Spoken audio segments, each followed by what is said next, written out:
Problemas. Boa noite a todos, sou Célio João Pires, 63 anos, aposentado já há algum tempo, fui bancário a minha vida profissional, já estou aposentado aí há quase 13 anos, aposentei-me no tempo adequado de INSS, essas coisas.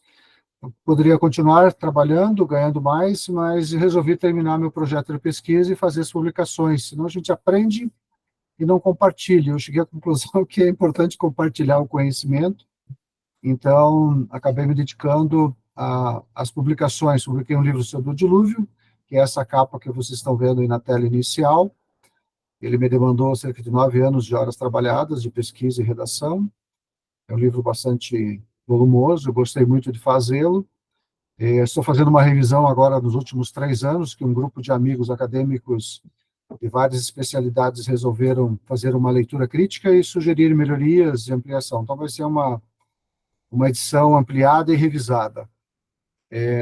A Arca de Noé, sempre das minhas lives, é que tem mais audiência, porque as pessoas têm interesse em conhecê-la. O dilúvio, ele é bastante, é um evento geológico, então é bastante complexo, então tem audiências menores. Mas tem muitas áreas bem interessantes que o pessoal também gosta de assistir. Aí a gente vai ter, aí com o Áquila, muitas apresentações a respeito, para quem quiser se aprofundar no tema o dilúvio, é bem interessante, que a geologia tradicional não considera. Sou casado, tenho 2 filhos, 2 netos, um neto já de 15 anos, vai fazer 15 anos agora, outro neto com 8 meses, então a gente está aproveitando esse tempo também. Minha esposa Sandra está aqui também, daqui a pouco acho que talvez ela entre para assistir também a apresentação. É um prazer estar com vocês, é um prazer compartilhar o que aprendi. Eu gosto de fazer esse trabalho, sou autodidata nessas coisas, mas estudo esses temas que eu apresento nas minhas lives há muitos anos. Design inteligente há mais de 20 anos, e o projeto de pesquisa, que o dilúvio é apenas um capítulo, é o capítulo 6 do projeto, há mais de 40 anos, entre outros temas. Então, gosto muito, é um prazer estar com vocês. Obrigado, Áquila, obrigado a todos que estão aí na tela ouvindo, espero que aproveite e preparem as perguntas à medida que a gente for apresentando. A Sandra está entrando também aqui, é minha esposa. Ela gosta de assistir as lives. Bem-vinda, Sandra. Sou eu que agradeço, viu? Obrigado pela presença do senhor.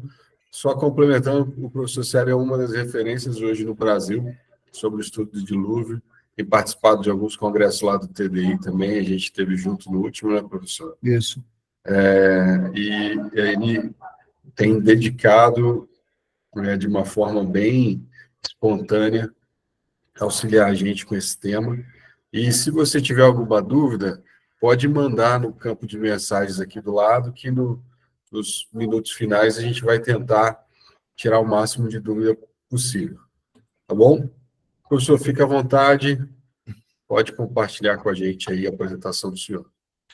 Obrigado, pessoal. Essa apresentação sobre a Arca é uma apresentação muito grande, tinha 233 slides e eu reduzi bastante, espero conseguir fazer isso no tempo que está destinado à apresentação. E a gente vai ter perguntas ao final aí para o pessoal poder aprofundar o tema. É um tema extremamente vasto, muito interessante. Então, vamos lá. As minhas redes sociais estão aí, quem quiser acessar está disponível. O livro sobre o dilúvio tem leitura gratuita lá no capítulo 6, inclusive, e pode ser lido em 230 idiomas aí pelo Google Translator, tá? Ele tem automaticidade na tradução, é só o interessado ler, como temos o professor lá, o pastor lá na África, ele pode ler talvez até no idioma original dos povos que ele está atendendo lá. Essa live foi apresentada inicialmente sobre a Arca com os meus amigos Otângelo Graço e o Jadson Barbosa, em que a gente convidou Philip Williams, que é um das testemunhas oculares da Arca. A Arca de Noé é bom a gente atualizar a visão, tá, pessoal? A cosmovisão dela. Ela é uma embarcação enorme, normalmente de cor preta, porque ela foi impermeabilizada. A palavra traduzida é betume, mas a palavra correta seria gofer, que é mais uma técnica de impermeabilização que provavelmente era RENA. Betume é um produto tóxico, não acredito que ele teria sido usado na arca, porque intoxicaria os animais e as pessoas. As medidas da arca no côvado tradicional, no côvado real egípcio, seria de 52 centímetros. Então, ela teria em torno de 159 metros de comprimento, 26 metros de largura e 15 metros de altura, dividido em 3 andares em torno de 5 metros. Existe um outro côvado mais antigo, que é o côvado real egípcio, que é o côvado sumério, de 117 centímetros. Nessas medidas, a arca teria 351 metros de comprimento, 58 metros de largura e 35 metros de altura de um prédio de 12 andares, mais ou menos, um pé direito de cerca de 12 metros, 11 a 12 metros de altura. Ao que tudo indica, ela está no Monte Ararat, a mais ou menos entre 4 a 5 mil metros de altura. Existe uma estrutura que foi medida lá no passado com cerca de 349 metros de altura. Nós vamos tratar disso mais à frente.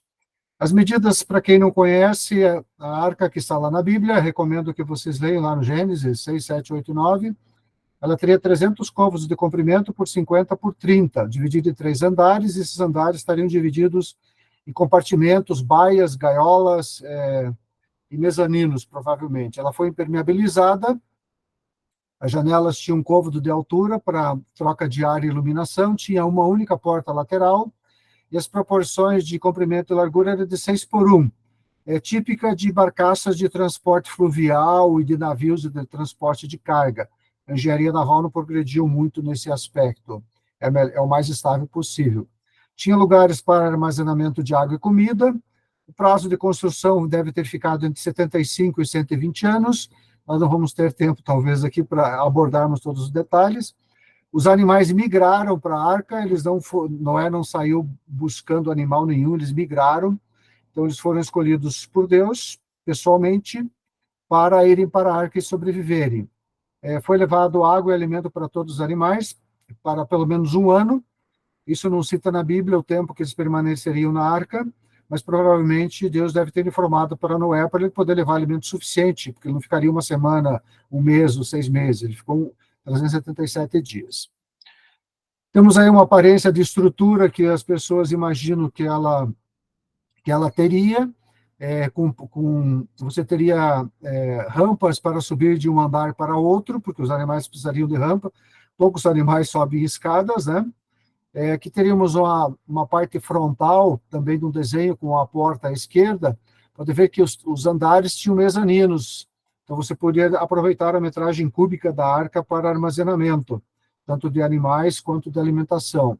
Aqui seria uma aparência de divisão, que as pessoas que estudam arca imaginam que talvez ela tivesse, dá para você ver as baias aqui no 3º piso, a parte de alimentação no 2º piso, e parte de animais maiores, répteis e mamíferos muito grandes, no 1º piso, por uma questão de equilíbrio da arca.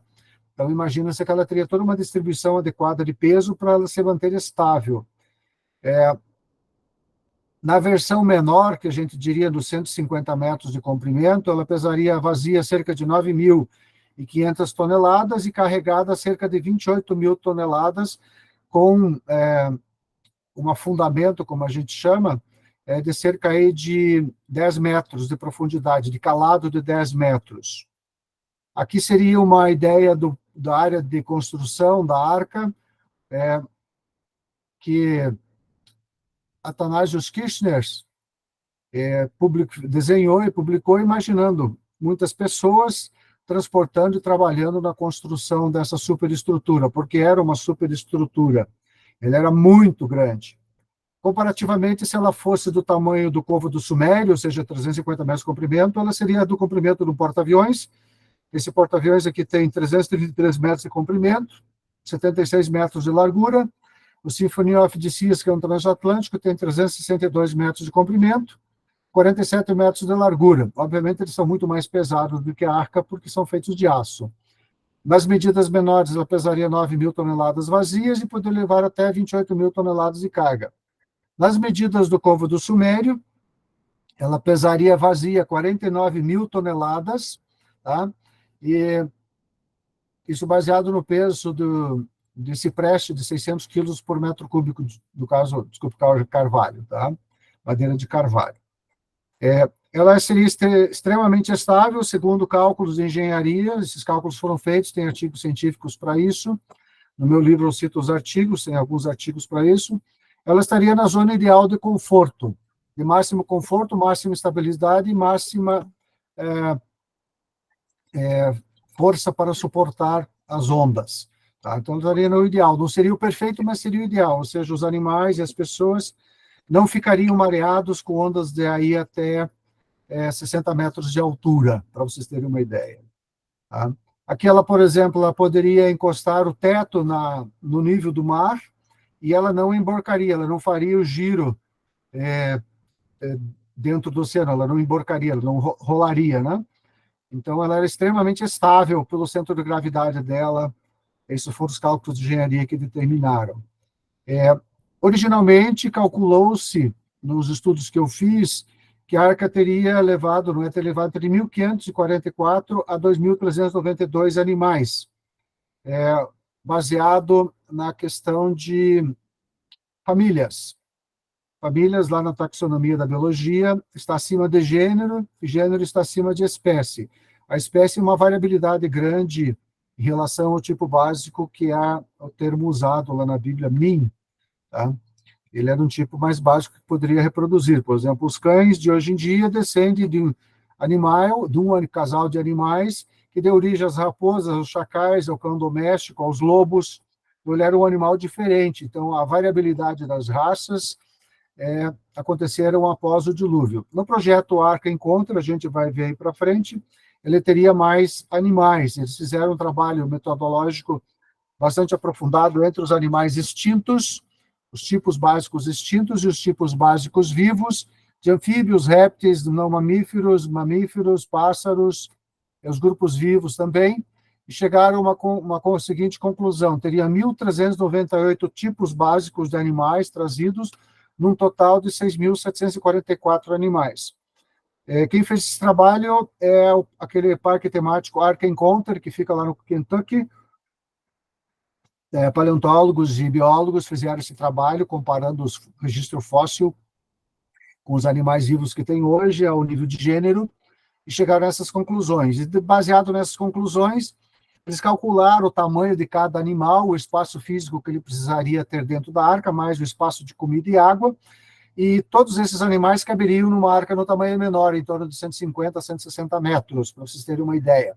Então, se ela tiver o tamanho do Covo do Sumério, ela é extremamente grande. Tá? Esses animais e as pessoas ficariam extremamente confortáveis dentro da arca. Teria cerca de 6.744 animais. Considere que tem animais pequeninhos, e tem animais como o titanossauro, de 70 toneladas, 40 metros de comprimento, 7 metros de altura. Tá? Lá na região onde que se situa Ararat, que é o que a Bíblia diz, que a arca descansou sobre o Ararat, sobre as montanhas do Urartu, as montanhas mais altas daquela região do reino do Urartu, é o Ararat, é o grande Ararat, que tem cerca de 5.130 metros de altura. É uma montanha vulcânica, com neve permanente, com uma geleira no seu topo. E se você estudar aprofundadamente a região e os nomes que se dão àquela região, aos lugares e às cidades, todos eles se referem à história de Noé. Ao longo dos séculos, aqueles povos, basicamente os armênios, depois tem outros armênios, tem os curdos, agora tem os turcos, que são descendentes do Império Otomano, então os nomes das nações foram mudando, mas os armênios não, e os curdos provavelmente também não. Por exemplo, os armênios chamam o Ararat, o grande Ararat, de Massis, que significa mãe do mundo.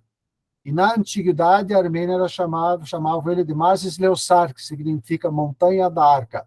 E aí vai, aqueles que quiserem poderão, acredito que o vídeo vai ficar gravado, poderão dar uma parada no vídeo, uma pausa para ler os demais nomes. Eu tenho listado na apresentação original mais dezenas de nomes de lugares e cidades que se referem todas à arca. Aqui para nós, do hemisfério sul, do ocidente, a arca é uma lenda, é um mito, pouca gente sabe do assunto, eu vejo isso toda semana, converso com muitas pessoas, muita gente não sabe, a arca, que arca?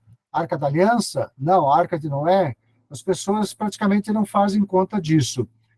Por exemplo, aqui temos o Dr. Irving Filkin, lá do Museu Britânico. Ele estudou uma tabuleta de argila da Babilônia, e na Babilônia tinha um mapa, e esse mapa dizia, ele não acredita na arca, obviamente, nem tampouco no dilúvio, mas os babilônicos, ele diz, o mais surpreendente, ele reconhece que se você perguntasse para os babilônios como chegar à arca de Noé, Parsicto, eles te mostrariam no mapa a localização. Então, para os babilônios, lá no século 6 a.C., pelo menos, eles saberiam te dizer, vai por aqui que você chega lá na arca.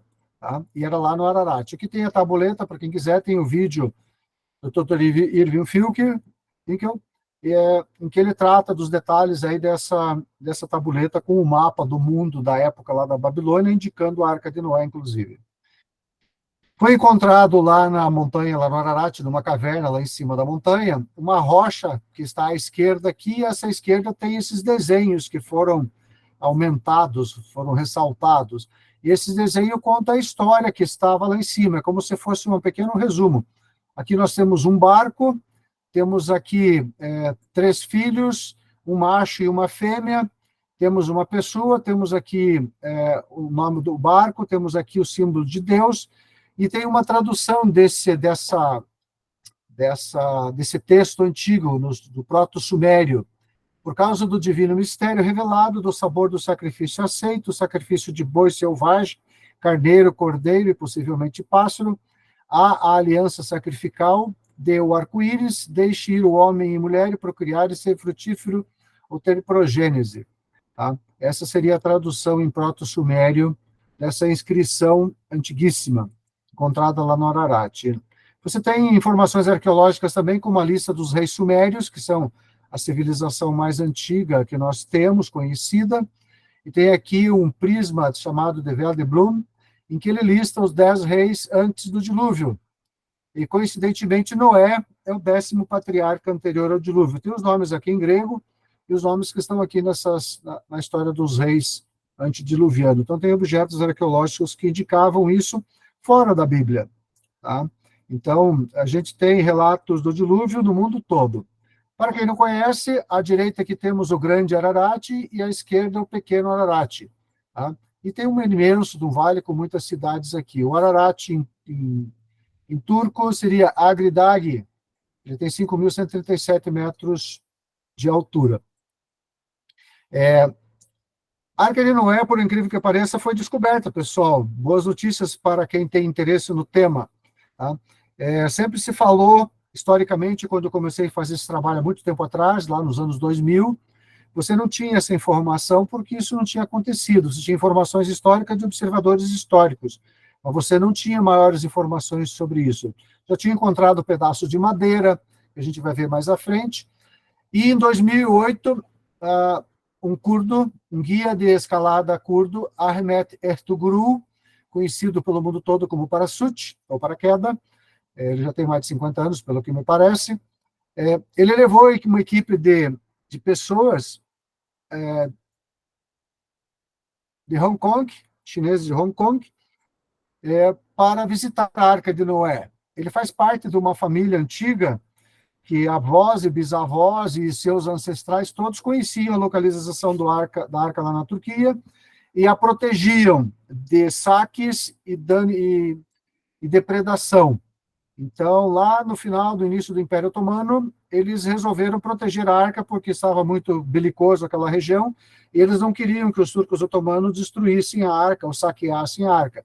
Eles lacraram todos os acessos dela lá na montanha e levaram cerca de 1.500 objetos arqueológicos para a República da Geórgia, atualmente a República da Geórgia, para protegê-los. Isso que a gente vai ver muito desses objetos aqui hoje.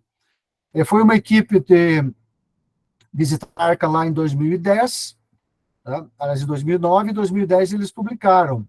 Pandali foi o primeiro que foi acompanhado do Ahmet Ertuğrul, do guia, para confirmar se realmente era uma estrutura arqueológica, um sítio arqueológico lá na montanha. Ele confirmou isso e foi feito um instituto chamado NAMI, que organizou uma equipe de pesquisa e foram lá, entraram na arca, filmaram, fotografaram, só que o mundo todo não deu a mínima bola, inclusive os criacionistas. inclusive os cristãos do mundo ocidental. Os chineses deram atenção, os europeus deram atenção, e aqui foi tudo tratado como se fosse uma fake news aqui no Ocidente. Philip Willis, em 2014, e Sheila Bishop, com uma equipe, também entraram na Arca e filmaram, vocês vão ver muitas imagens aqui. Isso é uma coisa muito interessante. O Joel Klein, que é um arqueólogo, também estudou os artefatos e fez parte da equipe da MI, posteriormente. E aí temos muitos outros, o Dr. Marcel Verheyen, da Bélgica, Jeroen Hense, que é arqueólogo, o professor Oktar Belli, do Instituto de Arqueologia Eurasiana, da Universidade de Istambul, na Turquia, Ahmet Yotbzebek, geólogo turco, e Irakli Arbadazi, professor associado da Universidade Europeia de Tbilisi, na Geórgia, e Guerre Altin, divulgador em vídeo no YouTube das expedições da MI, do Philip Willis, e notícias sobre a descoberta da Arca. Esses aqui são os mais recentes descobridores da Arca, eu diria testemunhas oculares do século XXI. Cito aqui porque eles merecem ser citados nesse trabalho histórico de reconstrução da história do mundo e da Bíblia, e do Alcorão, e do Torá. O Ahmet Ertuğrul sabe que a Arca não pertence aos turcos ou aos armênios, ela pertence a toda a civilização humana, ele tem plena consciência disso e quer que isso seja divulgado. Inclusive, agora tem muitas reuniões e projetos científicos, a gente deverá ter artigos científicos sobre isso que eu estou lhes falando aqui, entre 4 a 5 anos, de acordo com os pesquisadores que a gente entrevistou. Dugu Bayazit é a cidade que fica nos pés da montanha e aonde o guia turco, com suas equipes, faz escaladas ao Ararat. Tá? Ela fica a 1.600 metros de altitude, tem uma população de 121 mil habitantes. Aqui a cidade do Bayazit, você pode ir de avião ou de ônibus de Istambul, se for o caso, ou de Igdir, que é uma cidade mais próxima. Tá? A madeira da arca, encontrada na arca original, a palavra é gofer, não significa exatamente uma madeira, mas uma forma de trabalhar com a madeira. As madeiras encontradas na arca são de carvalho, cipreste e teca, tá? Até onde se conhece da estrutura dela. A impermeabilização diz que era betume, mas a palavra original significaria rena, que é esse produto que o pessoal usa para pintar o cabelo.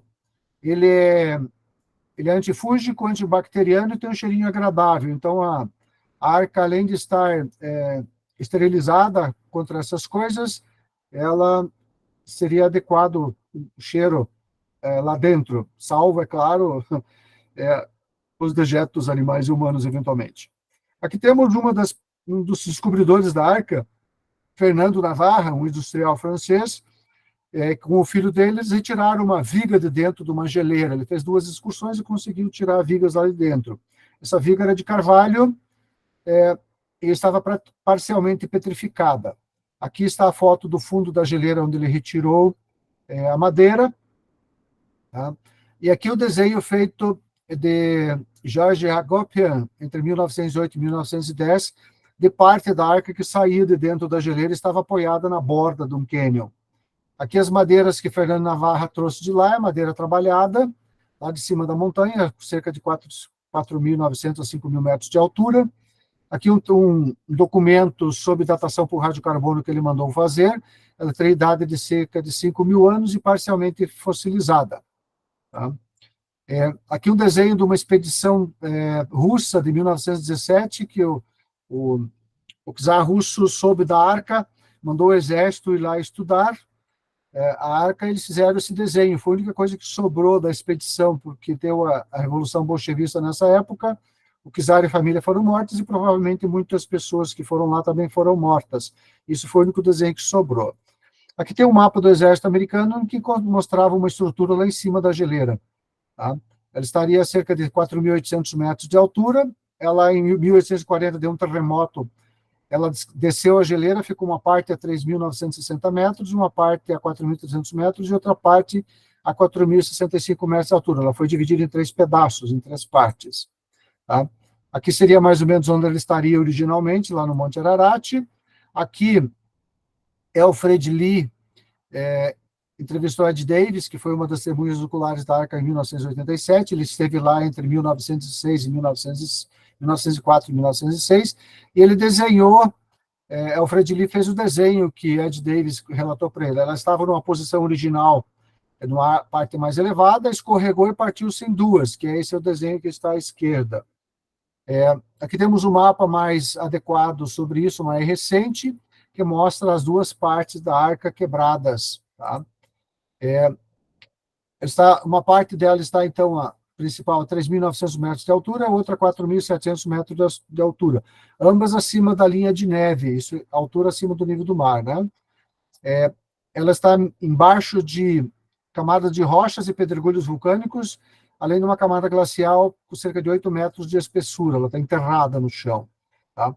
Existem cerca de 14 pontos de acesso, buracos, na realidade, no chão, que você entra no chão entre 4 a 11 metros de profundidade, dependendo do local que você está acessando. Então, você consegue acessar determinados pontos da arca que estão liberados de rocha e gelo, porque a grande parte da arca está enterrada no gelo. Os ambientes da arca, a água degelou da geleira no verão, e encheu esses ambientes de água, esses ambientes congelaram. A estrutura da arca hoje em dia está se decompondo em função de estar exposta em alguns momentos ao longo dos séculos ao tempo. A escalada do Ararat não é uma coisa difícil, mas é perigosa, porque tem muitas pedras que escorregam montanha abaixo. Né? Ela, na realidade, nunca esteve perdida, ela sempre foi protegida de depredação e destruição pelo povo armênio, desde sempre. Tá? Então, ela nunca esteve perdida para eles. Para nós é uma coisa muito estranha, né? Dr. Ahmet Özbek, que é um geólogo turco que está sendo responsável pela organização no governo turco do estudo científico da Arca, ele explicou que o clima da região ajudou a preservar a estrutura por milhares de anos sem decompor ou ficar totalmente petrificado. Nos dias atuais, a linha de neve permanente do Ararat é acima de 3.900 metros. A estrutura foi encontrada acima de 4.000 metros. Até baixa temperatura e a condição ambiental dos depósitos da geleira e material vulcânico ajudaram na preservação. Ele também explicou que o material da madeira é capaz de transportar cargas até 5 vezes o seu peso, o que permitiu a estrutura suportar uma quantidade considerável de peso sem quebrar-se em pedaços, sem ser esmagada. Aqui temos uma foto que eu consegui de um DVD que eu comprei há muito tempo atrás, feita por Bob Gabe em 1986, de avião. Tá? Ele fotografou a parte da estrutura na borda nordeste da calota de gelo do Ararat em 1986. Dá para você ver uma parte que é uma estrutura, com janelas aparentemente em cima, uma estrutura de madeira escura. A foto original é essa aqui é uma foto colorizada. Aqui temos o astronauta James Irving, também, que fez 2 expedições ao Ararat para tentar encontrar a arca. Não conseguiu, mas está com uma fotografia do que supostamente seria a parte da estrutura da arca quebrada, coberta de gelo dentro da geleira. Tivemos muitos relatos históricos ao longo do século de pessoas que visitaram a arca e relataram isso. Então, nós temos informações sobre isso, extra-bíblicas, ao longo desde a data mais antiga seria Beroxius, sacerdote babilônico do templo de Bel-Marduk, lá de 300 a.C. Diz que ainda podiam ver os restos da arca e raspar-se betume para se fazer amuletos. Eu tirei muitos slides disso aqui, das testemunhas antigas, esse é um trabalho bastante extenso. Temos testemunhas mais novas, tá? Como Vance Will, em 1943, ele viu a arca.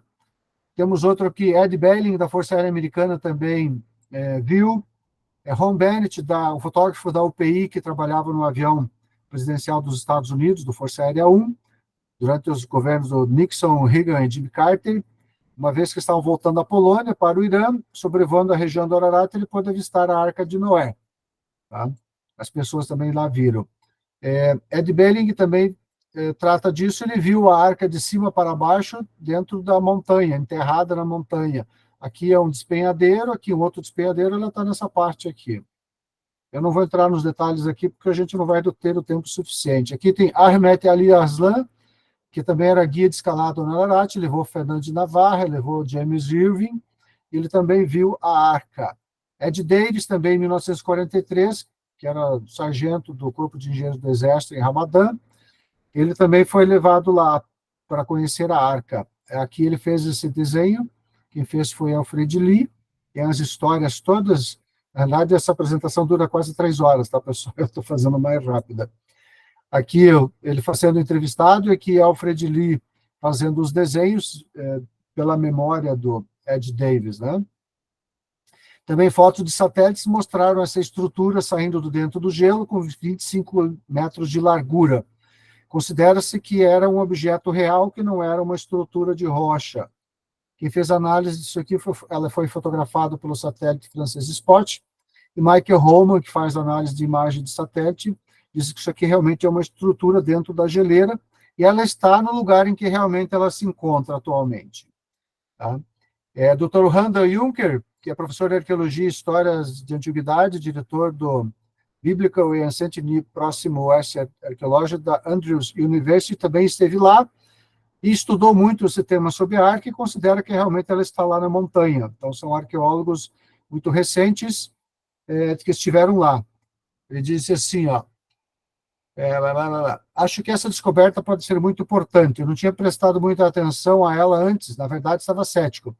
Mas desde que comecei a pesquisar mais, estudando as imagens e conversando com várias pessoas envolvidas, incluindo 2 pessoas que conheço e confio realmente, estiveram no local. Estou convencido de que não é uma fraude ou falsificação recente. Está lá há muito tempo, então é um sítio arqueológico legítimo e, como tal, merece um estudo cuidadoso, se possível. Ele conversou provavelmente com Philip Williams. Temos aqui Dr. Irakli Akshabazi, da Universidade de Tbilisi. Ele é um dos pesquisadores que estão envolvidos no grupo de trabalho estudando a arqueologia e geologia da Arca de Noé. Na Geórgia tem um museu lá que tem os objetos arqueológicos levados em 1907 da Turquia para lá. Então, muitos objetos que a gente vai ver aqui vieram de lá, são fotografados lá. O Dr. Gerrit Altin é um entusiasta e publicador, tinha um instituto até pouco tempo atrás, que ele reunia todas as informações a respeito da Arca e participava das reuniões, e participa ainda das reuniões, a respeito da Arca na parte do projeto científico. Tá? Aqui onde Fernando Navarra encontrou os pedaços de madeira, e aqui Schranz também encontrou pedaços de madeira, é a mesma região do campo de escombros, quando a Arca desceu a montanha, no terremoto. Aqui tem uma viga da Arca saindo da geleira, estava num lugar muito alto, o Schranz não conseguiu subir, ele só filmou e fotografou. Ele também recolheu outros pedaços de madeira lá da montanha, acima da linha da neve, em julho lá de 1910, a 4.200 metros de altura, na parte superior da geleira Parrot. Obviamente, essas madeiras precisariam ser datadas para ver se realmente tem mais de 5.000 anos, ou se não foi por peregrinos que visitaram a Arca lá, porque teve muitos peregrinos que visitaram a Arca ao longo dos séculos. Aqui é mais madeira que ele encontrou, né? Essa aqui no meio da geleira, pode ver que tem gelo e rochas, é uma mescla de gelo e rocha. Foram encontrados muitos materiais lá. Aqui o Klenk, o arqueólogo Klenk, que tem vídeos também no YouTube, relata vários desses objetos, que eu vou passar as imagens para vocês aqui, não vou ler os resumos que eu fiz aqui para vocês. Tá? Por exemplo, isso aqui é dentro da Arca, num porão de carga, localizado no Locus 3, área A, na área principal da Arca. Um ambiente com 12 metros de largura e 5 metros de altura, seria um depósito de grãos. Na parede você vê uma cor marrom, isso aqui é argila que foi colocado para absorver a umidade, e aqui no chão você vê grãos, isso aqui são grãos. A Arca foi trabalhada com inshore, eu vou mostrar aí para frente, uma ferramenta antiga de cavar madeira, dá para você ver perfeitamente isso esculpido. Então, a parte da Arca que é exposta, ela está rústica. A parte da Arca das madeiras que são encaixadas, aqui são 2 tábuas ou 2 pranchas, vê que ela está perfeitamente alinhada, não está rústica. Tá? Aqui nós temos uma fotografia de fezes animais, um ambiente que tem fezes, e à direita temos madeira da Arca com o corante negro de impermeabilização. Está na área 2, no Locus 2, na área B, na Arca de Noé. Tudo isso aqui são materiais lá de dentro da Arca, dá para ver que tem um monte de gelo em volta, né? Noé, quando saiu da Arca, obviamente, não limpou os dejetos e não levou tudo que tinha lá dentro. Aqui são madeiras totalmente encaixadas, é uma técnica antiga de encaixe, tá? de vigas transversais e da sustentação à estrutura. As vigas entram dentro da estrutura. Então, dá para você ver vigas de madeira muito fortes, muito grossas, tá? Atravessando uma parede. Tem uma viga que atravessa a parede e aqui do outro lado ela aparece dessa forma. Essa parte ela é menor num ponto e as tábuas são encaixadas em cima, então não tem como a parede ser destruída ou se mover. Tá? Aqui tem um outro ponto, dá para ver que a madeira está se deteriorando, tem partes que já estão corroídas, não por cupins, porque não deve ter cupim lá em cima, é muito frio, né? Mas tem teias de aranha. O pessoal encontrou aranhas lá em cima, e as aranhas sobrevivem a essa altura. Tá? E aqui são alguns grãos que foram retirados das áreas de carga. Tá? Temos grão de tapioca, grão de bico, soja, lentilha, todas elas encontradas no Grande Ararat. Também foi encontrado ervilha camarga, ervilha, restos de uva e cereais pré-domesticados. Também foi encontrado forragem para alimento humano e animal, muita matéria orgânica animal, então imagino que os biólogos estão fazendo análise genética das fezes dos animais. Foi encontrada também pele, exoesqueletos de insetos, peles de répteis, penas que está uma enorme variedade de penas no chão dos decks da arca. Tem muita pena de pássaros. Aqui temos alguns objetos. Tá? Aqui temos um artefato de madeira que parece um balde, todo feito de madeira antiga. Temos aqui várias peças que, segundo os arqueólogos, deveriam fazer parte de um equipamento de tecelagem. Esses fios que vocês estão vendo aqui, fios de linho. Eles usavam linho. Isso aqui, aparentemente, isso é uma espécie de agulha utilizada para fazer tecido. Aqui nós temos à esquerda um tecido encontrado dentro da arca feito de linho. Tá? Então, é muito interessante. Esses aqui são objetos de dentro da arca, retirados. E todos eles feitos de linho. Antigamente se usava muito linho e algodão e lã de ovelha para se fazer roupas. Aqui temos uma bacia com restos de vegetais, a gente diz hoje forragem, né? Alimentação animal. Esse aqui é um vaso de madeira, aparentemente como se fosse uma jarra, tá? Dá para ter ideia do tamanho dele, cada quadrinho preto e branco é 1 centímetro, então esse aqui teria mais ou menos uns 30 centímetros. E temos aqui vaso de madeira também, coberto de argila, como se fossem os primeiros vasos fazidos de madeira, protegia com argila, aquecia, você tinha um vaso bastante estável. E depois temos muitos outros vasos feitos de tecidos, de linho. Tá? Temos aqui também vasos mais de cerâmica, imagino-se que alguns deles eram vasos deixados por peregrinos lá na região do Ararat. Nem todos eles foram Noé que fez, ou Noé que trouxe. Aqui temos uma pena de pássaro retirada lá de dentro da arca, e aqui temos uma mão de pilão, que você utilizaria o pilão aqui à esquerda para amassar grãos. Tá? Antigamente era assim, a minha avó usava um pilão, mas utilizava ali o cabo de madeira. Tá? Aqui temos vários tipos de grão de ervilha amarga. Aqui é grão de bico, maiores e mais rústicos que os grãos de bico atuais, ou seja, são grãos muito antigos, não são grãos recentes. Tá? E aqui temos um pelo e cabelo. Então, isso também permite você fazer análise genética de que tipo de animal ou de pessoa que estava lá na Arca de Noé, lá dentro, que são materiais tirados lá de dentro. Temos bacias de barro, cordas feitas de couro, aqui cordas feitas de linho, e aqui temos uma parede descongelada, dá para ver as madeiras através do gelo translúcido, essa corda está pendurada aqui num canto. Aqui temos várias amostras de materiais retirados da arca e levados para Hong Kong para análise química e biológica. Tá? Aqui alguns objetos que também foram levados da arca para lá, para que fosse exposto no museu durante as visitas que foram feitas lá no Ararat. Tá? O que mais? Temos aqui mais objetos. Aqui tem um atestado dizendo que esses objetos realmente vieram de lá, porque são objetos arqueológicos. Você não pega um objeto arqueológico e leva da Turquia para Hong Kong assim facilmente. Você tem que ter as respectivas autorizações.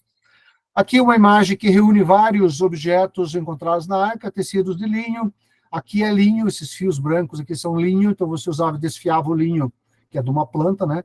E fazia roupas, cordas e outras coisas, muitos grãos, muitos artefatos. Esse aqui é uma bacia de pedra, esculpida em pedra. Tá? Aqui são bacias, potes ou bacias, ou enfim, cestos feitos de linho. Isso aqui é um objeto feito de cerâmica. Material orgânico, aparentemente casca de madeira, juntamente com feno dentro da arca. Tá? Temos pequenas cordas também. Aqui temos madeira, que dá para ver madeira dá para ver os anéis de crescimento da árvore. Então, sabe-se que a árvore, a gente vai ter só as análises químicas disso quando os artigos científicos foram publicados. Isso aqui é o tecido de linho. Isso aqui dado um zoom na tecedura desse tecido aqui. Tem cordas feitas de linho, tá? E vasos de cerâmica. Tá? Aqui tem também mais uma bacia de pedra com alimento de forragem, com palha dentro. Então, não levou tudo isso de lá. Aqui temos aquela corda que estava naquele canto, eu dei um zoom na imagem para podermos observar aqui, então usava-se cordas. Aqui temos uma corda feita de couro animal. Aqui temos uma bacia feita de madeira corroída, aparentemente por cupins. Né? Agora não tem cupim, mas ela aparentemente teve cupins naquela época. Aqui várias bacias também de pedra, uma bacia de madeira à direita. Aqui bacias feitas de barro, por dentro feito de madeira. Esse aqui é um frame do filme. As madeiras que estão encontradas na arca. Tá? Você tem aqui cipreste italiano. Os tipos de madeira, que são as fotografias lá da arca, e aqui as madeiras normais de hoje em dia, de cipreste. O cipreste é uma madeira mais macia, você vê isso muito na parte interna da arca, nas paredes internas, nos ambientes internos. As paredes externas são de carvalho, aparentemente. Aqui temos a parede externa, essa é uma parede externa, ela se curva para dentro, como se fosse o casco do navio. Tá? Aqui ela está debaixo do gelo, dá para ver parte das tábuas, né? Ou pranchas, como queiram. Tá? Aqui parte da estrutura que você vê se você for escalar a arca. Tá? Dá para você verificar, pode ver que a parede é inclinada para dentro, a parede externa, pranchas de mais ou menos 30 centímetros de altura, ou de largura, como queiram, vigas atravessando a parede. A arca, na realidade, pelo terremoto de 1840 e pela pressão das rochas de gelo que está acima, ela está se deteriorando. Então, à medida que a madeira for enfraquecendo, ela vai acabar ruindo sobre si mesma. Eles descobriram 3 andares na arca. Tá? Você tem o terceiro piso, o segundo piso, o primeiro piso. Tá?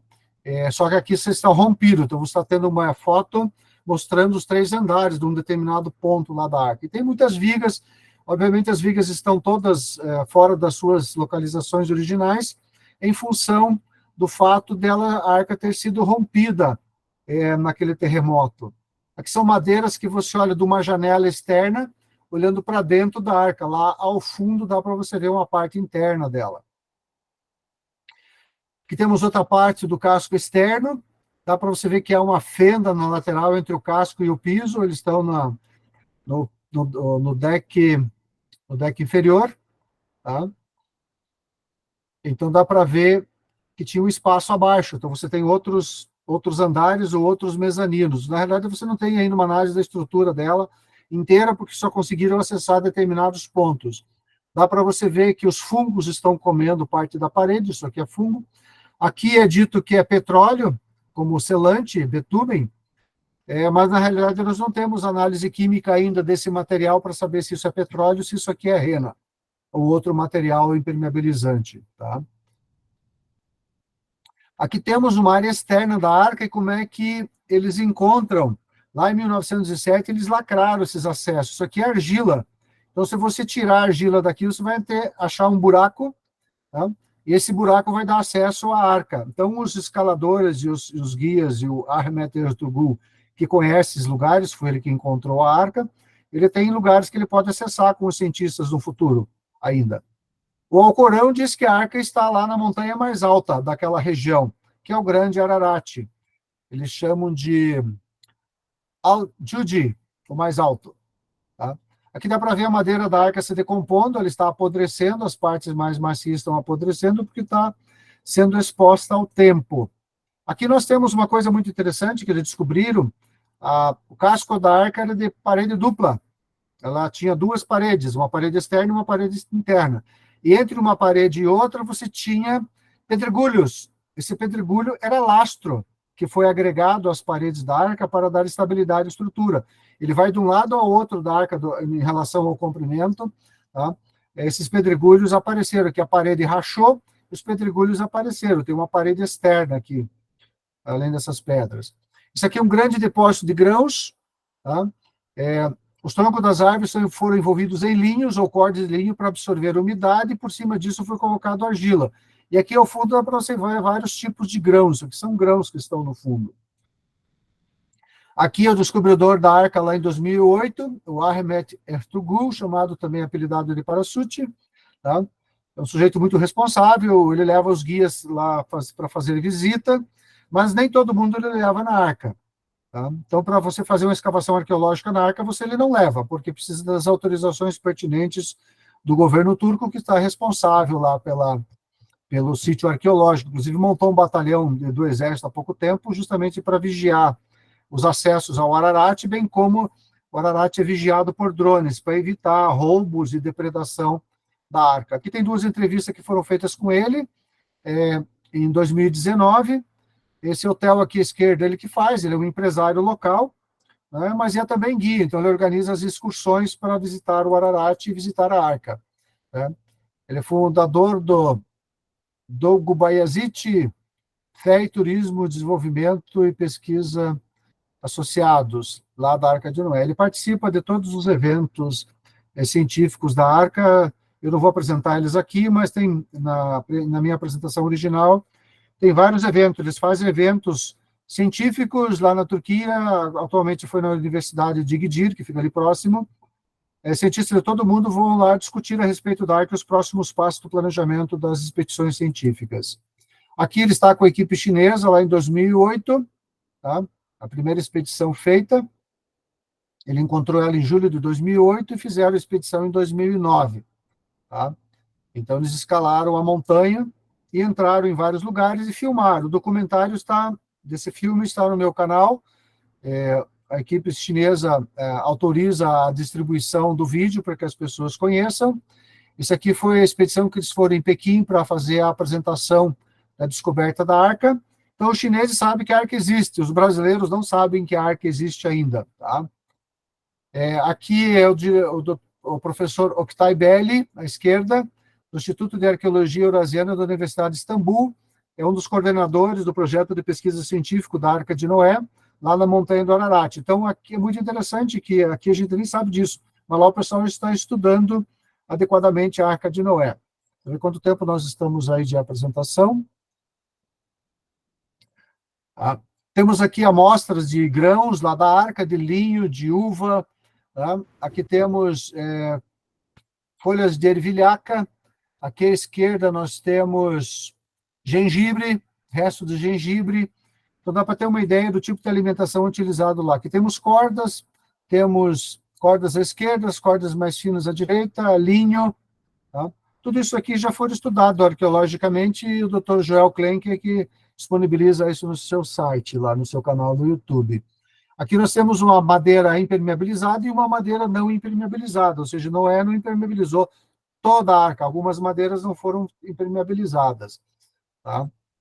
Aqui temos parede com gelo. Vou acelerar um pouco. Esse aqui, o nome desse chinês é Pandali Yofai. Ele fez a primeira visita à arca para garantir que era um objeto arqueológico para fazer a expedição posteriormente. Isso aqui é um dos acessos à arca, vou dar para ver a parede lá ao fundo. Isso aqui já é dentro da arca. Tá? Ela é toda construída com madeira, não existe prego até onde eles conseguiram subir. Ela é toda encaixada. Aqui são madeiras já que se desencaixaram dos seus respectivos suportes. Tá? Você tem muitos bancos e assentos, como se fossem camas, todos presos à parede. Você tem vigas com 7 pontos, 7 pinos prendendo, tinha uns que tinha prendendo corda, como se fosse para prender os animais, os eventuais 7 casais.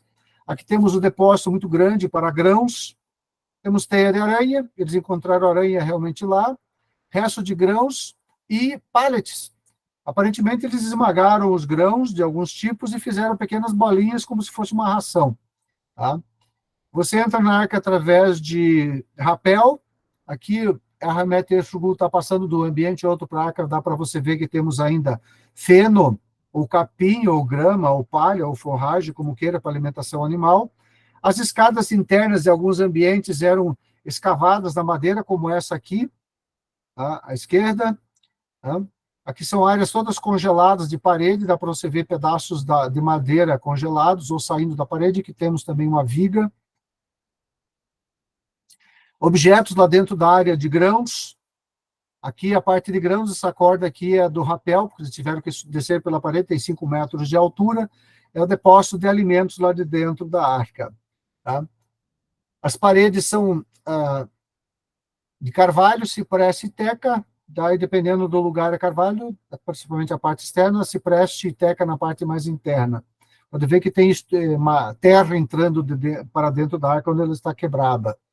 Aqui são rochas vulcânicas, gelo e a parede congelada embaixo. Então, no degelo fica muito perigoso, porque o que mantém esses pedregulhos unidos é o gelo. Então, quando degela, essas rochas podem deslizar. Aqui são várias imagens, e aqui foi na época da publicação, lá em 11 de maio de 2010, para quem foi mandado o convite e foi transmitido nas respectivas televisões, como a National Geographic, a CTV News, a CBN TV, a Times, a ABC News, a National Turquia e a Fox News receberam vídeos e participaram da descoberta. Aqui são os ambientes que são acessáveis à arca, as últimas informações que eu tenho. Tá? Aqui o doutor Guerre Altin, que faz as divulgações dos trabalhos científicos da arca. Aqui dá para ver os ambientes, aqui pode ver que é bem trabalhado com enxó, uma ferramenta bastante rústica, existe ainda. Aqui temos o enxó moderno, isso aqui é um enxó da família da minha esposa, antiga, que era utilizado para fazer coxo e trabalhar com madeira, então é algo que ainda existe. Aqui temos um depósito de feno, aparentemente, porque não tinha fezes animais aqui, então era um depósito de comida, de pasto. Aqui temos os ganchos, pinos de madeira, são 7 pinos, aparentemente para pendurar cordas com os animais. Aqui um zoom. Aqui as vigas que você vê, tem várias vigas em vários ambientes que atravessam o gelo. As madeiras, os anéis de crescimento das madeiras que foram fotografados, e toda ela feita com encaixe. Um trabalho artesanal extremamente interessante. É tudo encaixado, e o encaixe tem pinos que atravessa para prender as madeiras como se fossem pregos. Aqui o Philip Williams, que a gente entrevistou nos nossos canais aqui do YouTube. Aqui ele está do lado do buraco para descer lá na arca. E aqui um livro que ele escreveu a respeito do dilúvio de Noé, e vai lançar um outro livro mais agora nesse ano, se possível. As imagens são deles, dos vídeos deles, que a gente retirou. Então, isso aí são detalhes das construções, os encaixes da arca lá de Noé, todos retirados do vídeo do Philip Williams. Então, tem vários tipos de encaixe aqui, ó. Como o vídeo vai ficar gravado, vocês poderão analisar isso com mais detalhes depois. Eu trouxe aqui, tudo chama-se construções de espigas, madeiras quebradas, né? Podem ver, assim, bastante interessante tudo feito de madeira, os tamanhos dos pinos, esses pinos tinham madeiras encaixadas, aparentemente as tábuas caíram de cima desses encaixes. Aqui uma parede externa da arca, aqui dá para você ver que tem um andar abaixo, só que você não consegue passar pelo buraco, tá? Tem outros andares. Aqui mais estruturas da arca, dá para ver também à esquerda o buraco na parede lateral, aqui tem um piso, se desse pode ser por um outro piso. Tá? Aqui o Philip Williams caminhando por um dos corredores lá da arca. Aqui também essa estrutura de vários níveis, dá para ver perfeitamente que tem um andar abaixo. Aqui são vários argumentos do porquê que a arca, que o que está lá é a Arca de Noé. Eu reuni aqui, traduzi e trouxe para vocês lerem. Quem quiser ler depois, fique à vontade. Está aí todo o trabalho feito. Tá? Dá para ver as vigas. Aqui o Philip Williams lá atrás, com a filmadora, filmando e fotografando. As madeiras, pode ver que já entrou terreno para dentro da arca. Tá? Aqui ele está descendo de escalada lá para dentro, de rapel para dentro de um buraco daqueles que dá acesso à arca. Tá? Aqui tem uma escada de madeira, que dá para ver perfeitamente os degraus. Aqui tem ela, uma escada já mais com neve dentro. Aqui é a imagem computadorizada da mesma escada, dando acesso a outros andares. Aqui à direita dá para ver também a mesma escada. Enfim, vários andares são assim. Os degraus são feitos dessa forma. Esse aqui é onde se pisa, né? É um tronco que foi desgastado para você fazer um degrau para você subir a escada. Tá? Tem paredes, mais detalhes de madeiras trabalhadas, todas elas são de encaixe. Tá? É uma técnica de construção extremamente antiga, não se usa mais isso hoje em dia, só em trabalhos artesanais, obviamente, que a gente vê marceneiros utilizando. Aqui são acessos à arca, são buracos, aquilo que a gente falou, o pessoal tentando entrar dentro desses buracos para explorar lá dentro, tem pouco oxigênio e é extremamente frio, temperaturas abaixo de zero. Desce por rapel, lugares que tem acesso, pode ver que é extremamente dificultoso. Tá? Aqui um campo, um acampamento já na linha de neve, você tem pelo menos 3 acampamentos que você faz. Primeiro sobe de carro, depois você sobe a cavalo e por último você sobe a pé. Tá? Aqui a montanha, temos lá no Kentucky uma réplica da arca no tamanho do Covo do Real Egípcio, com cerca de 155 metros de comprimento. Então dá para você ter uma ideia de como é que a arca foi construída. Noé provavelmente plantou um pomar no seu ambiente, no terceiro piso, fez reservas de água, levou plantas, porque você tinha iluminação, ele ficou um ano lá dentro, você tinha mezaninos, tinha horta, provavelmente, e são tudo coisas que o trabalho científico, que vai demorar pelo menos de 5 a 10 anos, para fazer os estudos lá no sítio da Arca de Noé e protegê-la, para a gente saber se essa imaginação desses artistas é real. Essa imagem esquerda é lá do interior do Arca Encontro. De cima você teria janelas de iluminação que iluminaria os 3 andares da arca. Você teria a parte de hortas e legumes frescos, vegetais frescos, na parte mais iluminada, obviamente. Aqui são as portas de acesso da arca e dá para ver o casco duplo com os pedregulhos utilizados como lastro. Esse aqui é lá no Arca Encounter. É um trabalho todo feito com madeira. Tá? E aqui forma de você armazenar répteis, pássaros e pequenos objetos, pequenos animais dentro da arca. Aqui você já teria jaulas. Tudo isso é dentro do Arca Encounter. Quem for dos Estados Unidos, lá no Kentucky, em Williamson, recomendo visitar a arca. Aqui uma maquete da arca com as respectivas jaulas e baias, que também é lá no Arca Encounter. Aqui trata da estrutura dela interna, como imagina-se que ela foi construída. E hoje em dia, pelo que a gente conhece lá do Ararat, ela ainda está lá e realmente foi feita dessa forma. Por incrível que pareça, é uma técnica de construção de barcos de madeira antigo. Esse é a capa do documentário feito pelos chineses, eu não vou passar aqui, tá? É o documentário, vocês podem assistir lá no meu canal, do Tângelo, ou do Jadson, ou mesmo no canal diretamente lá na China. Tem um, inclusive, que é legendado em português. Tá? Tem esses 3 livros aqui que tratam sobre a arca, que eu adquiri, que dá a ideia da engenharia e das formas de construção dela.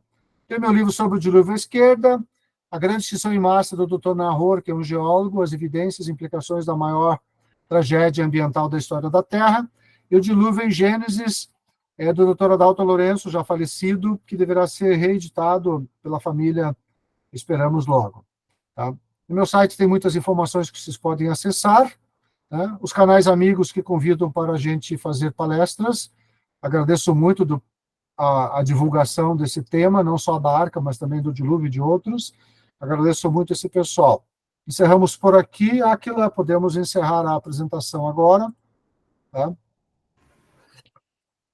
E estamos à disposição para as perguntas. Não sei quanto tempo decorreu aqui, que eu não estava vendo a tela. Nós temos alguns minutinhos, professor. Eu vou começar fazendo uma pergunta, e aí a gente já tem algumas perguntas aqui. O Dalmir também levantou a mão. Se quiser fazer a pergunta, pode fazer. Se quiser escrever no chat, também pode escrever. Professor, eu confesso que é a primeira vez que eu me deparo com essa, que foi a primeira vez, né, que eu me deparei com essa notícia, Nós não temos essa notícia, como o senhor falou, aqui no Brasil.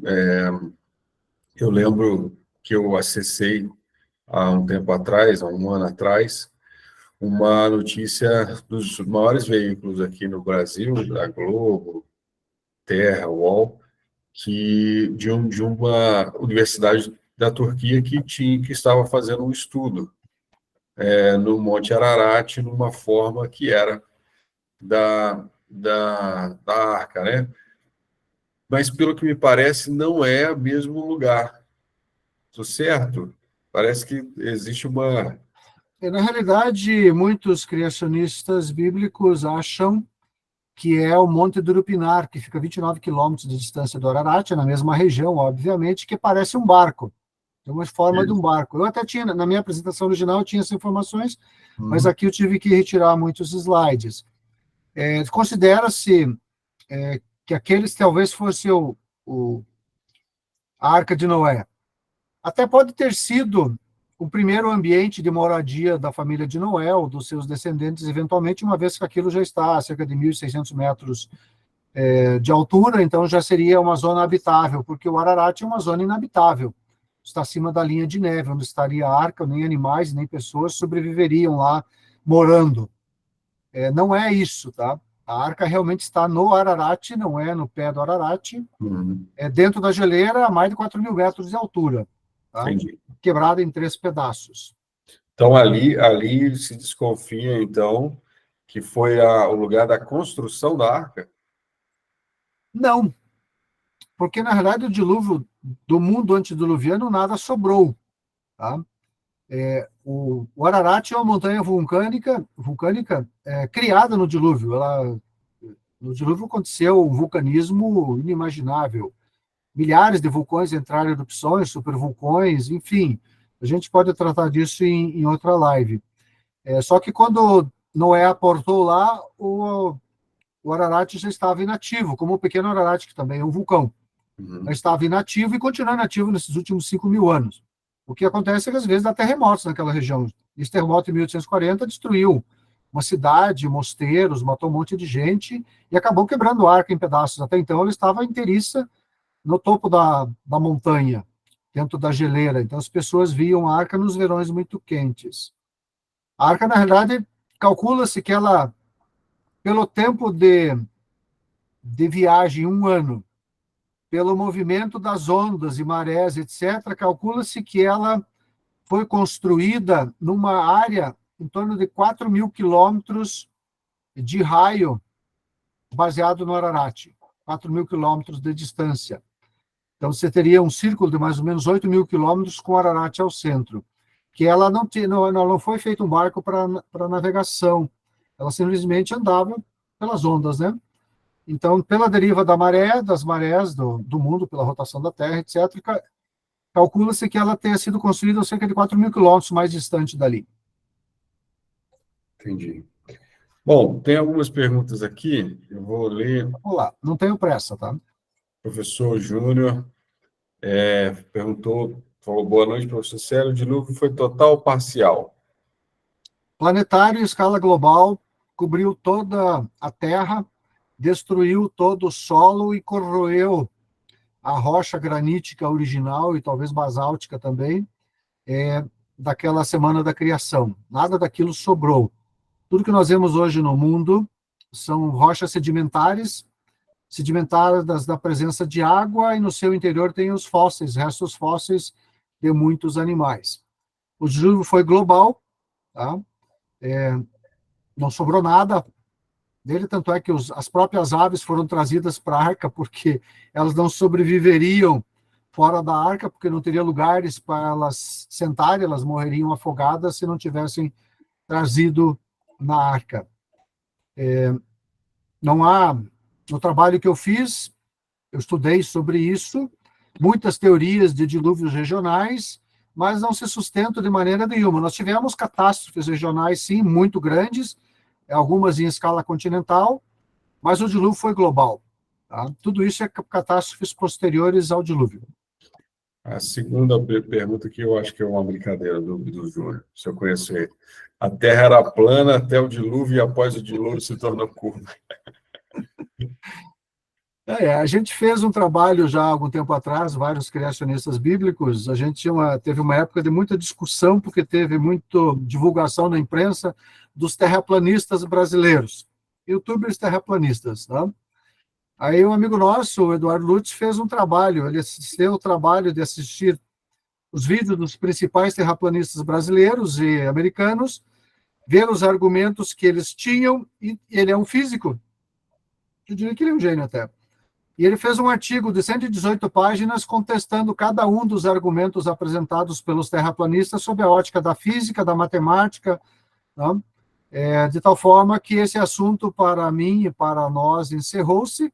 Eu tenho o artigo, se alguém um dia quiser lê-lo, ele é extremamente técnico, mas permite que leigos compreendam que o terraplanismo não tem o mínimo sentido, nem bíblico, inclusive, tá? Inclusive, a ideia do terra plana, historicamente, ela foi reconstituída, eu tenho os livros aqui do historiador, ela foi criada por ateus lá na época de Darwin para desacreditar a Bíblia e poder fazer a teoria da evolução ser aceita, porque ele queria mostrar que a Terra era redonda, né? Enquanto os religiosos da época achavam que ela era plana. Então, hoje muitos cristãos acreditam na Terra plana, mas eles estão acreditando numa fake news criada por ateus para desacreditar a Bíblia. Eu tenho o livro aqui, tem na Sociedade Criacionista Brasileira, tem exemplares lá para vender. Esse livro que foi feito por um americano, um historiador americano. E o artigo científico que o Eduardo Lutz fez para a gente está disponível no meu site, e eu posso disponibilizar para quem quiser se interessar sobre esse tema da maneira técnica. Tá? Professor, essa aqui o Samuel Pazinato falou quantos animais caberiam na arca, foi estimada, aí o senhor já respondeu, né? Vai ficar gravado no vídeo aqui. 6.744 animais individualmente, de 1.398 tipos básicos. Tipos básicos, vamos dizer assim, os elefantes, mamutes, né? Esses megatérios, esses animais grandes, né? Tinha um tipo, depois eles diversificaram posteriormente. Antes do dilúvio, o meio ambiente era pouco variável, então você não tinha necessidade de diversificação tão grande quanto teve no pós-dilúvio. Mudou tudo o clima no planeta, mudaram os ambientes do planeta. Os animais precisaram se adaptar. Tem, inclusive, uma ilha lá no Círculo Polar Ártico que tinha elefantes anões, porque não tinha comida, eles não cresciam o suficiente, né? A Terra ficou muito inóspita depois, né? Nossa, eu diria que a gente vive nos escombros de um planeta que foi originalmente chamado por Deus de muito bom. Parecia que havia uma camada mais de isolação, né? De água, né, professor? Eu lembro alguma coisa que o professor compartilhou, o professor Adalto Lourenço falava muito sobre isso, né? Sim. Esse livro deve ter muita coisa legal também, né, do professor Adalto. Eu tenho ele, eu comprei logo que ele lançou, eu estava acompanhando, pedi, ele me mandou, eu comprei dele, e posteriormente ele acabou falecendo, a gente viu isso lá em São Paulo, e a família, eu conversei com a esposa dele, e disseram que eles vão reeditar o livro para fazer novamente. Mas, obviamente, como tudo isso envolve direitos e tal, você tem um inventário andando, então isso é uma coisa que vai demorar, né, para frente. Mas o mundo antediluviano era muito diferente realmente do mundo atual, não dá para comparar a Terra de hoje com a Terra daquela época. Inclusive, nós vivíamos 900 anos, 1000 anos. Por aí, né? Eu tirei slides que eu tratava disso nesse momento aqui, tirei fora, que mostrava isso realmente. A Terra tinha um nível de oxigênio de 35%, comparativamente aos 21% que nós temos hoje. Isso implica numa pressão atmosférica bem maior. Pressão atmosférica elevada significa ausência de chuva, e a Bíblia diz que não chovia realmente. Até quando a gente tem seca, aqui no Brasil, em determinadas regiões, tem pressão atmosférica elevada, chama alta pressão. Quando está as zonas de baixa pressão, tem chuva. Então, não chovia no mundo antediluviano. E, ao que tudo indica, o que eu consegui descobrir, é que o próprio eixo de rotação era perpendicular e eclíptica, ele não era inclinado como é hoje. Isso é um efeito do dilúvio, posteriormente do degelo glacial, da formação do Atlântico, ele acabou estacionando nesse ponto.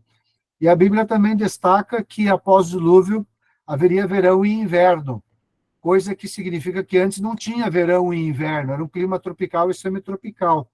Até porque você tem e teve floresta na Antártida, por exemplo, dinossauros morando naquilo que é a Antártida hoje. E no Círculo Polar Ártico você tinha uma fauna monstruosa em quantidade de animais. Calcula-se pelos presas de mamutes que foram retirados de lá há muito tempo, por inventários feitos, que viviam lá cerca de 10 a 20 milhões de mamutes, fora rinocerontes, crocodilos, dente de sabre, preguiça gigante, rinocerontes. E para você ter uma savana, e lá também tinha florestas, no Círculo Polar Ártico, você teria que ter uma alimentação extremamente abundante. Considere que um elefante africano hoje, que seria menor do que os elefantes anteriores, se é que poderíamos chamar aqueles animais que hoje são elefantes de elefantes, ele come cerca de 200 quilos de pasto por dia, um elefante. Os mamutes eram muito maiores que os elefantes, por exemplo. Tá? Imagine milhões de mamutes e mais outros herbívoros se alimentando. Você teria que ter, assim, uma savana africana hiper desenvolvida para alimentar todos esses animais. O mundo era muito diferente mesmo. Professor, a pastor Wallace perguntou aqui sobre a tese da Pangeia. O senhor acha que é sustentável? Faz sentido biblicamente? Eu estudei esse trabalho. Na realidade, a Pangeia seria o último supercontinente defendido pela geologia tradicional. Você teve mais uns 5 ou 6 supercontinentes anteriores na geologia tradicional. O pressuposto básico, o postulado básico da teoria é de que os continentes se movimentam pelo planeta em cima do manto superior. Na verdade, essa teoria não é sustentável pelos dados. Eu trato disso com abundância de informações geológicas. Eu não sou geólogo, eu só coleto as informações e organizo. Eu organizei nesse livro. Os continentes não se movimentam. Todos os continentes que nós vemos hoje, pelo que eu estudei, sempre estiveram onde estão. Tá? O que nós tivemos foi uma geografia que foi mudada pelo degelo glacial, no pós-dilúvio.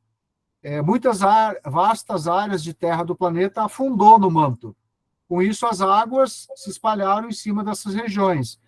O continente original, pelo que eu faço uma inferência, deveria ter em torno de 70% a 75% da área do planeta, enquanto o oceano deveria ter de 20% a 25% da área do planeta. Hoje nós temos uma inversão disso, nós temos mais água do que terra. O que me levou a isso foram informações sobre a formação do Oceano Atlântico, que eu trato no livro, inclusive faz parte do título, de que a região que é hoje o Atlântico, anteriormente ao dilúvio, era um continente. No pós-dilúvio tinha uma cordilheira gigantesca de montanhas com até 5 quilômetros de altura em cima dele, que é produto do dilúvio. Ele não tinha essas montanhas na criação original. E ele acabou afundando essa massa de terra de mais de 100 milhões de quilômetros quadrados, acabou afundando no manto. Essas são as evidências geológicas que nós temos. A teoria geológica tradicional diz que isso separou. Mas eu tenho lá uma vasta argumentação e dados geológicos que mostram que isso não aconteceu. Mas o que acontece? A Bíblia tem a primazia de destacar que tinha uma única grande porção de terra originalmente e uma única área de oceano. Então você tinha um continente gigantesco e um oceano menor. Né? Era necessário um oceano para você ter evaporação, gerar umidade para a respiração, para as plantas, enfim, além daquele rio gigante que atravessava o continente todo, né? Professor, o senhor chegou a estudar sobre o mito de Atrahasis e Gilgamesh. E Gilgamesh. Qual a semelhança, então, com a Arca, com o relato do dilúvio bíblico? Sim, estudei esse e outros 200 e tantos mitos e lendas sobre o dilúvio existente no mundo antigo. Tá? Gilgamesh é um dessas lendas, ou desses mitos. Atrahasis também. Você tem isso na China, você tem nos índios americanos, aqui nos índios brasileiros, os povos originários, nos aborígenes africanos. Enfim, você tem lendas do dilúvio no mundo todo. Eu tenho livros aqui, inclusive, no meu site tem o livro do Sir James Frazer, que foi um dos primeiros antropologistas britânicos, que andou pelo mundo todo colhendo as lendas e mitos e leis dos povos antigos, até aquela época, 1800 e pouco. Tá? E o que ele descobriu, em praticamente todos os povos que ele entrevistou, eles possuíam lendas sobre o dilúvio, sobre a criação, sobre Adão, sobre Eva, não com esses nomes, obviamente, mas a criação do mundo por Deus ou deuses, enfim. No meu livro eu tenho uma tabela sobre isso, sempre tem um estatístico que vai lá e faz uma tabela no Excel com todas as lendas e todas as características. Essas duas lendas citadas, elas mostram que aconteceu um dilúvio, que uma família foi salva, os animais foram salvos, os deuses avisaram, né? E a vida eterna foi perdida pelas pessoas que estavam ali, e isso tudo envolveu água. Só que se você analisar a história em si, cada uma dessas lendas, elas possuem inconsistências enormes. Por exemplo, a Arca de Gilgamesh era um cubo, tá? Outras arcas eram um tronco, outras eram um barco. Enfim, ao passar do tempo, a história real do dilúvio, que é o pano de fundo, se deturpou à medida que as gerações foram repassando isso verbalmente. E isso ficou registrado nas histórias antigas das pessoas. O registro chinês também trata disso. A palavra barco, por exemplo, refere-se a 8 bocas, né? Para você escrever o barco lá nos ideogramas chineses. Então, essas lendas, eu considero que, no pós-Babel, as pessoas trouxeram as informações de Noé e sua família, que Noé viveu ainda 350 anos após o dilúvio, Sem, Cã e Jafé deve ter vivido pelo menos mais 500 anos após o dilúvio, né? E eles transmitiram esse conhecimento para as pessoas, seus descendentes, ao longo do tempo. Com o evento de Babel, que as pessoas foram forçadas a migrar pelo mundo, essas histórias foram juntas. A gente chama isso de hiperdifusionismo cultural. Eu tenho uma apresentação específica sobre isso. E as lendas do dilúvio, da Noé, de Adão, da queda lá da árvore, da serpente, etc., se propagaram por esses povos, preservando parte da memória original da humanidade. E com a tecnologia de construção que a gente vê também, eu também trato disso, das pirâmides, daquelas construções de pedra, aquelas coisas, que o povo era extremamente inteligente e podia fazer essas construções, que Noé trouxe esse conhecimento antediluviano. Lembre-se que lá antes do dilúvio você tinha construções de cidades, uma parte da população, e uma parte da população morava em tendas, eram pastores, pecuaristas, agricultores, e uma parte da população construía cidades, Caim construiu cidades, Nimrod construiu cidades, né? Então o pessoal vinha e construía cidades, eles não faziam uma aldeia, como a gente está acostumado hoje em dia. Professor, quero agradecer pela presença do senhor. A gente vai disponibilizar, né? Esse final de semana já vai estar online lá o curso do senhor falando sobre o dilúvio. Tem muita coisa interessante, né? Sobre geologia, muita coisa que o senhor não ia conseguir falar aqui, né? Mas vai estar lá disponível para você, tá? Entra lá, então, Palavra e Ciência Educação, palavraeciência.com.br, e você vai poder acessar. palavraeciência.com, tá? Professor, obrigado a todo mundo que participou. A gente vai disponibilizar a gravação também, se você quiser assistir. Depois, se você perder alguma parte, a gente vai disponibilizar também. E eu quero agradecer pelo tempo do senhor. Foi um momento muito bacana. E agradeço a todos. Boa noite. Que Deus possa abençoar aí a vida de cada um. E a gente continua nesse trabalho aí de divulgar, né, professor, aquilo que nós temos encontrado e que é pouco divulgado, porque a gente não sabe por quais questões, né? Mas que é bem pouco divulgado. Palavras finais, professor? Obrigado a todos pela atenção, é um prazer estar com vocês aqui, esperamos talvez novas oportunidades, que Deus fique com vocês, obrigado Áquila e Marcele pela oportunidade também, sinto muito feliz de poder compartilhar mais essas informações aqui no Brasil. Obrigado, uma boa noite a todos. Gente, boa noite, a paz a todos, obrigado. Até mais.